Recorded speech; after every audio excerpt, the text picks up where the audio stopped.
Mbola mitoy androany ary tsy farana ratsy rahampitsy kosa ilay hetsika foraben'ny tantsaha hanasongadinana ireo vokatra vita malagasy sy vita eto Madagasikara na ny fiarimada andian'ny faharoapolo izay tontosaina etsy amin'ny kianjan'ny Maki Andotapenaka. Hita eny an-toerana avokoa na ny biby fiompy na ireo karazana sakafo ary ny ara malagasy. Isan'ny mandray anjara ao anatin'ity hetsika fiarimada andian'ny faharoapolo amin'ny taona 2024 ity i Papa Bio izay manasongadina ny vokatra tsy mifangaro amin'ny akora simika.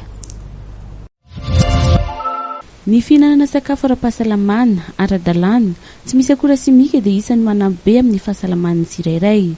Hatreto mbola vitsy ireo tantsaha mpamokatra no mampiasa ireo akora tena natoraly afaka mitondra vokatra be sy tsara kalitao ary mahatonga ny fanjarian-tsakafo. Azo atao tsara araka izany ny mamokatra ireo vokatra tena natoraly tahaka ny ataon'ny Papa Bio izay mampiasa ny zezika kankana. Isan'ny nanamby be ny mponina atao savinandriana ny tenany tamin'ny alalan'ny fanofanana azy ireo momba ny famokarana ny vokatra bio na tsy misy akora simika tao anatin'ilay tetikasa ny lanja miakatra.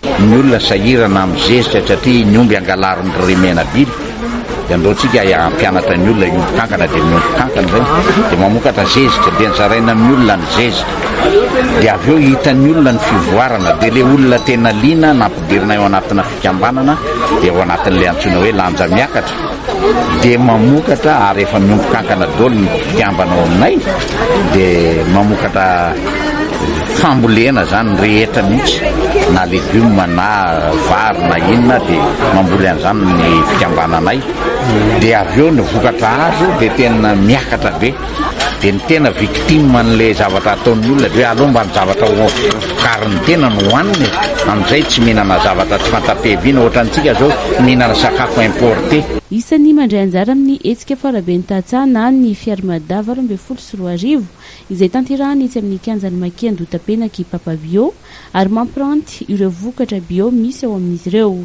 Mandrisika ny tantsaha rehetra izy mba hampiasa ny fomba famokarana bio. Tokony hitandro ny fahasalamany alohan'ny mpitsabo ny tantsaha. Io no isan'ny teny filamatry ny Papa Bio izay miara-miasa tanteraka amin'ny Omeo Pharma.